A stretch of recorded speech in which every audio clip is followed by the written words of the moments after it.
Hey everyone, thank you for joining us today for Prompting 101. My name is Hannah. I'm part of the Applied AI team here at Anthropic. And with me is Christian, also part of the Applied AI team. And what we're going to do today is take you through a little bit of prompting best practices, and we're going to use a real-world scenario and build up a prompt together. So a little bit about what prompt engineering is. Prompt engineering, you're all probably a little bit familiar with this. This is the way that we communicate with a language model and try to get it to do what we want. So this is the practice of writing clear instructions for the model, giving the model the context that it needs to complete the task, and thinking through how we want to arrange that information in order to get the best result. So there's a lot of detail here, a lot of different ways you might want to think about building out a prompt. And as always, the best way to learn this is just to practice doing it. So today we're going to go through a hands-on scenario. We're going to use an example inspired by a real customer that we worked with. So we've modified what the actual customer asked us to do, but this is a really interesting case of trying to analyze some images and get factual information out of the images and have Claude make a judgment about what content it finds there.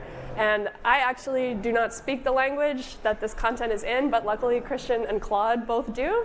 So I'm going to pass it over to Christian to talk about the scenario and the content. So for this example that we have here, it's intended, so to set the stage, imagine you're working for a Swedish insurance company and you deal with car insurance claims on a daily manner. And the purpose of this is that you have two pieces of information. We're going to these in detail as well, but visually you can see on the left-hand side we have a car accident report form, just detailing out what transpired before the accident actually took place. And then finally we have a sort of human-drawn sketch of how the accident took place as well. So these two pieces of information is what we're going to try to pass on to Claude. And to begin with, we could just take these two and throw them into the console and just see what happens. So if we transition over to the console as well, we can actually do this in a real manner. And in this case here, you can see we have our shiny, beautiful Anthropic console. We're using the new Claude 4 solid model as well. In this case, setting temperature to 0 and having a huge max token budget as well is just helping us make sure that there's no limitations to what Claude can do. In this case, you can see I have a very simple prompt, just setting the stage of what Claude's supposed to do. In this case, mentioning that this is intended to review an accident report form, and eventually also determine what happened in an accident and who's at fault. So you can see here with this very simple prompt, if I just run this, let me go to preview, we can see here that Claude thinks that this is in relation to a skiing accident that happened on a street called Köpmangatan. It's a very common street in Sweden. And in many ways, you can sort of understand this innocent mistake in the sense that in our prompt, we actually haven't done anything to set the stage on what is actually taking place here. So this sort of first guess is not too bad, but we still know there's a lot of intuition that we can bake into Claude. So if we switch back to the slides, you can see here that in many ways, prompt engineering is a very iterative empirical science. In this case here, we could almost have a test case where Claude is supposed to make sure it understands it's in a car or a vehicular environment, nothing to do with skiing, and in that way you iteratively build upon your prompt to make sure it's actually tackling the problem you're intending to solve. And to do so, we go through some best practices of how we at Anthropic break this down internally and how we recommend others to do so as well. So we're going to talk about some best practices for developing a great prompt. First, we want to talk a little bit about what a great prompt structure looks like. So you might be familiar with kind of interacting with a chatbot, with Claude, going back and forth, having a more kind of conversational style interaction. When we're working with a task like this, we're probably using the API, and we kind of want to send one single message to Claude and have it nail the task the first time around without needing to kind of move back and forth. So the kind of structure that we recommend is setting the task description up front. So telling Claude, what are you here to do? What's your role? What task are you trying to accomplish today? Then we provide content. So in this case, it's the images that Christian was showing, the form and the drawing of the accident and how they occurred. That's our dynamic content. This might also be something you're retrieving from another system, depending on what your use case is. We're going to give some detailed instructions to Claude, so almost like a step-by-step list of how we want Claude to go through the task and how we want it to tackle the reasoning. We may give some examples to Claude. Here's an example of some piece of content you might receive. Here's how you should respond when given that content. And at the end, we usually recommend repeating anything that's really important for Claude to understand about this task. Kind of reviewing the information with Claude, emphasizing things that are extra critical, and then telling Claude, OK, go ahead and do your work. So here's another view. This has a little bit more detail, a little bit more of a breakdown, and we're going to walk through each of these 10 points individually and show you how we build this up in the console. So the first couple things, Christian's going to talk about the task context and the tone context. Perfect. So yeah, if we begin with the task context, as you realized when I went through a little demo there, we didn't have much elaborating what scenario Claude was actually working within. And because of that, you can also tell that Claude doesn't necessarily needs to guess a lot more on what you actually want from it. So in our case, we really want to break that down, make sure we can give more clear-cut instructions, and also make sure we understand what's the task that we're asking Claude to do. Secondly as well, we'll also make sure we add a little bit of tone into it all. Key thing here is we want Claude to stay factual and to stay confident. So if Claude can't understand what it's looking at, we don't want it to guess and just sort of mislead us. We want to make sure that any assessment, and in our case, we want to make sure that we can understand who's at fault here. We want to make sure that assessment is as clear and as confident as possible. If not, we're sort of losing track of what we're doing. So if we transition back to the console, we can jump to a V2 that we have here. So I'll just navigate to V2. And you can see here, I'll also just illustrate the data, because we didn't really do that last time around, just to really highlight what we're looking at. So what we're seeing here, this is the car accident report form, and it's just 17 different checkboxes going through what actually happened. You can see there's a vehicle A and vehicle B, both on the left and right-hand side. And the main purpose of this is that we want to make sure that Claude can understand this manually generated data to assess what's actually going on. And that is corroborated by, if I navigate back here, to the sketch that we can highlight here as well. In this case, the form is just a different data point for the same scenario. And in this case here, we want to bake in more of the information into our version 2. And by doing so, I'm actually elaborating a lot more on what's going on. So you can see here I'm specifying that this AI assistant is supposed to help a human's claims adjuster that's reviewing car accident report forms in Swedish as well. You can see here that we're also elaborating that there's a human-drawn sketch of the incident, and that you should not make an assessment if it's not actually fully confident. And that's really key, because if we run this, you'll see that, and you can see it's the same settings as well, Claude 4, our new shiny model, 0 temperature as well. If we run this, we can see here what actually happens. In this case, Claude's able to pick up that now it's relating to car accidents, not skiing accidents, which is great. You can see it's able to pick up that vehicle A was marked on checkbox 1, and then vehicle B was on 12. And if we scroll down, though, we can still tell that there's some information missing for Claude to make a fully confident determination of who's at fault here. And this is great. This is pertaining to the task that are set. Make sure you don't make any claims that aren't factual, and make sure you only sort of set things when you're confident. But there's a lot of information we're still missing here regarding the form, what the form actually entails, and a lot of that information is what we want to bake into this LLM application as well. And the best way of doing so is actually adding it to the system prompt, which Hannah will elaborate on. So back in the slides, we have the next item we're going to add to the prompt. And this is background detail, data, documents, and images. And here, as Christian was saying, we actually know a lot about this form. The form is going to be the same every single time. The form will never change. And so this is a really great type of information to provide to Claude, to tell Claude, here's the structure of the form you'll be looking at. We know that will not ever alter between different queries. The way the form is filled out will change, but the form itself is not going to change. And so this is a great type of information to put into the system prompt. Also a great thing to use prompt caching for. If you're considering using prompt caching, this will always be the same. And what this will help Claude do is spend less time trying to figure out what the form is the first time it sees the form each time. And it's going to do a better job of reading the form because it already knows what to expect there. So another thing I want to touch on here is how we like to organize information in prompts. So Claude really loves structure. loves organization. That's why we recommend following kind of a standard structure in your prompts. And there's a couple other tools you can use to help Claude understand the information better. I also just want to mention all of this is in our docs with a lot of really great examples. So definitely take pictures, but if you forget to take a picture, don't worry. All of this content is online with lots of examples, and definitely encourage you guys to check it out there too. Anyway, so some things you can use. Delimiters, like XML tags. Also Markdown is pretty useful to Claude, but XML tags are nice because you can actually specify what's inside those tags. So we can tell Claude, here's user preferences.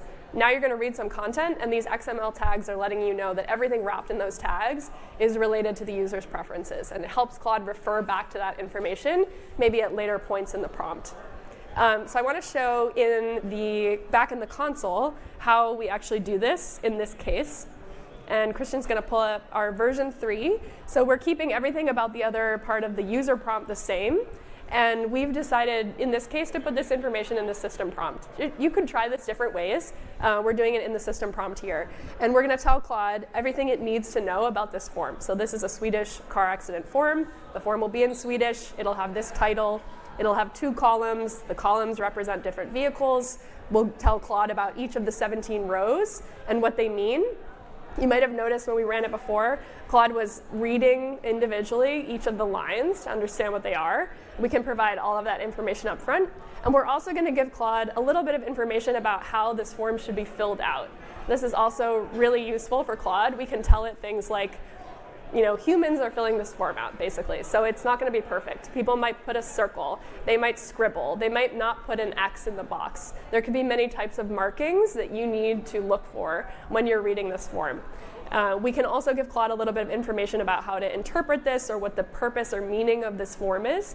And all of this is context that is hopefully really going to help Claude do a better job analyzing the form.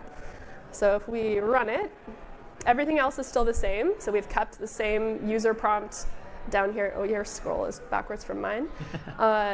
We have the same user prompt here, still asking Claude to do the same task, same context. And we'll see here that it's spending less time. It's kind of narrating to us a little bit less about what the form is because it already knows what that is. And it's not concerned with kind of bringing us that information back. It's going to give us a whole list of what it found to be checked, what the sketch shows. And here, Claude is now becoming much more confident. With this additional context that we gave to Claude, Claude now feels it's appropriate to say, vehicle B was at fault in this case, based on this drawing and based on this sketch. So already we're seeing some improvement in the way Claude is analyzing these. I think we could probably all agree if we looked at the drawing and at the list that vehicle B is at fault. So we'd like to see that. So we're going to go back to the slides and talk about a couple of other items that we're not really using in this prompt, but can be really helpful to building up your prompt and making it work better. Exactly. I think one thing that we really highlight is examples. I think examples or few shot is a mechanism that really is powerful in steering Claude. So you can imagine this in quite a non-trivial way as well. So imagine you have scenarios, situations, even in this case, concrete accidents that have happened that are tricky for Claude to get right, but you, with your human intuition and your sort of human label data, is able to actually get to the right conclusion. Then you can bake that information into the system prompt itself by having clear-cut examples of the data that it's supposed to look at. So you can have visual examples. You can use base64 encode an image and have that as part of the data that you're passing along into the examples. And then on top of that, you can have the sort of depiction or description rather of how to break that down and understand it. This is something we really highlight and emphasize in how you can sort of push the limits of your LLM application is by baking in these examples into system prompt. And this again is sort of the empirical science of prompt engineering, is that you sort of always want to push the limits of your application and get that feedback loop in where it's going wrong and try to add that into system prompt so that next time when example that sort of mimics that takes place, it's able to actually reference it in its example set.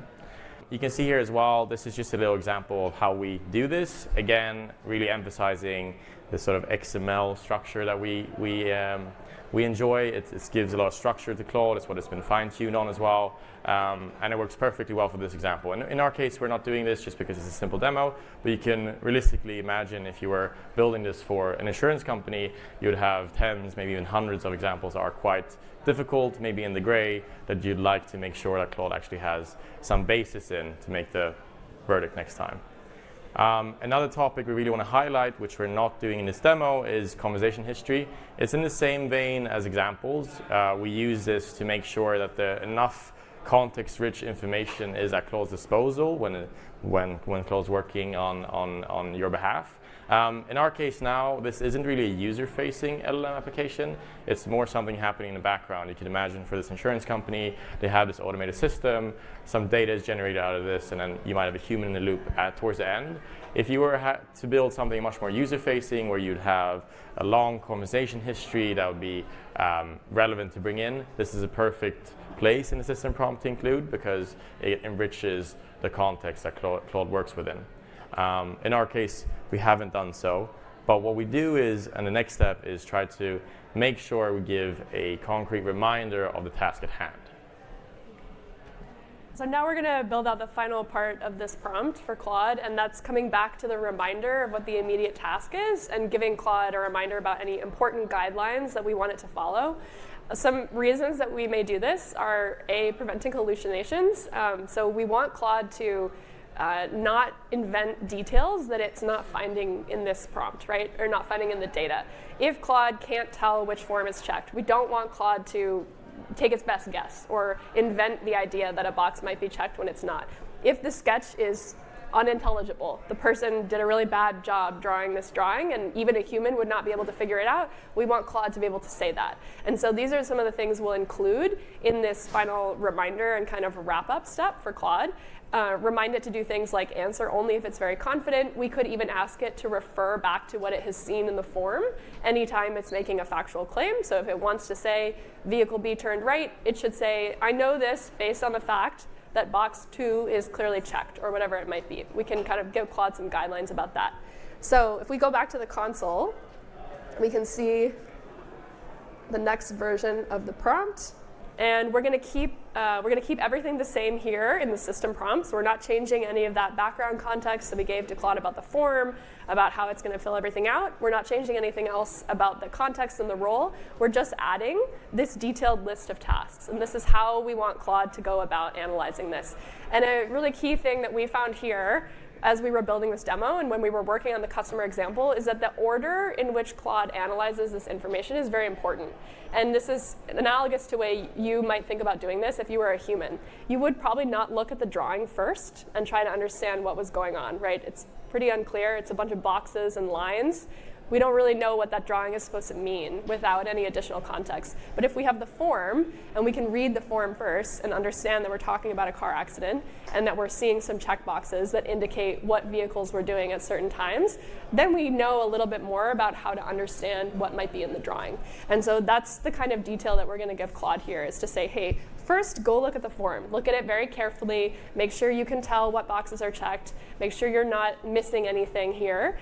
Make a list for yourself of what you see in that, and then move on to the sketch. So after you've kind of confidently gotten information out of the form and you can say what's factually true, then you can go on and think about what you can gain from that sketch, keeping in mind your understanding of the accident so far. So whatever you've learned from the form, you're trying to match that up with the sketch. And that's how you're going to arrive at your final assessment of the form. And we'll run it. And here you can see one behavior that this produced for Claude. Because I told it to very carefully examine the form, it's showing me its work as it does that. So it's telling me each individual box, is the box checked? Is it not checked? And so this is one thing you'll notice as you do prompt engineering. In our previous prompts, we were kind of letting Claude decide how much it wanted to tell us about what it saw in the form. Here, because I've told it carefully examine each and every box, it's very carefully examining each and every box. And that might not be what we want in the end, so that's something we might change. But it's also going to give me these other things that I asked for in XML tags. So a nice analysis of the form, the accident summary so far. It's going to give me a sketch analysis, and it's going to continue to say that vehicle B appears to be clearly at fault. In this example, it's a pretty simple example. With more complicated drawings, less clarity in the forms, this kind of step-by-step thinking for Claude is really impactful in its ability to make a correct assessment here. So I think we'll go back to the slides, and Christian's going to talk about a last kind of piece that we might add to this to really make it useful for a real-world task. Indeed, thank you so much. So as Hannah mentioned, we sort of set the stage in this prompt to make sure that Claude's really acting on our behalf in the right manner. And a key step that we also add towards the end of this prompt, that I'm going to show you in a second, is a simple sort of guidelines or reminder part as well. So just strengthening and reinforcing exactly what we want to get out of it. And one important piece is actually output formatting. You can imagine if you're a data engineer working on this LLM application, all this sort of fancy preamble is great, but at the end of the day, you want your piece of information to be stored in, let's say, your SQL database, wherever you want to store that data, and the rest of it that is necessary for Claude to sort of give its verdict isn't really that necessary for your application. You want the nitty-gritty information for your application. So if we transition back to the console, you'll see here that we just added a simple importance guidelines part. And again, this is just reinforcing the sort of mechanical behavior that we want out of Claude here. We want to make sure that the summary is clear, concise, and accurate. We want to make sure that nothing is sort of impeding in Claude's assessment, apart from the data it's analyzing. And then finally, when it comes to output formatting, in my case here, I'm just going to ask Claude to wrap its final verdict. All the other stuff I'm actually going to ignore from my application and just look at what it's actually assessing. And that is, I can use this if I want to build some sort of analytics tool afterwards as well, or if I just want a clear-cut determination, this is a way I can do so.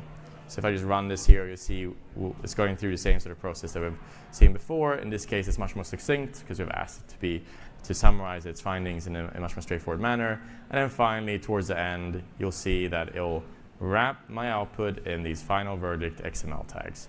So you can see that during this demo, we've gone from a skiing accident to sort of unconfident, insecure outputs from perhaps a car accident in the second version to now a much more strictly formatted, confident output that we can actually build an LLM application around and actually help, a real-world car insurance company, for example.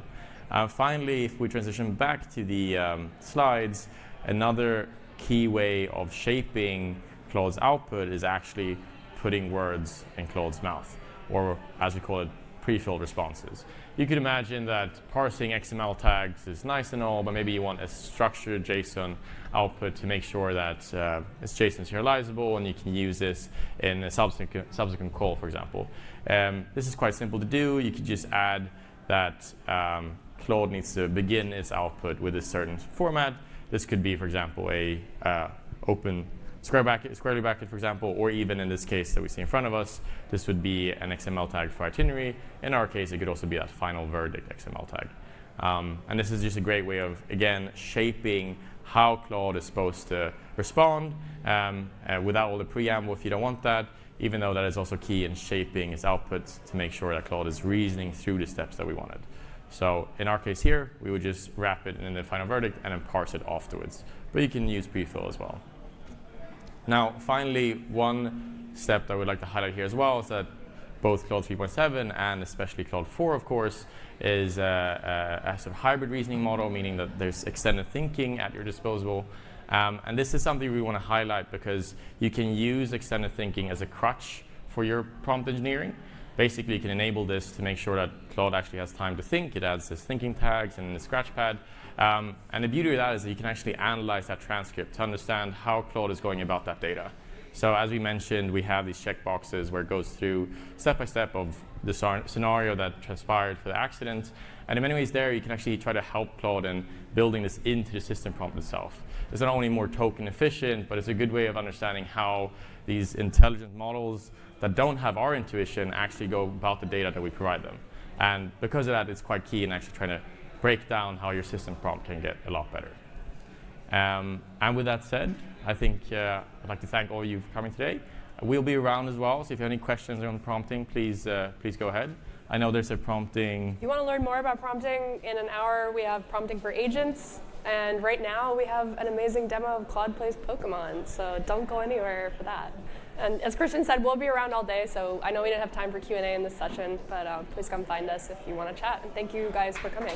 Thank you so much.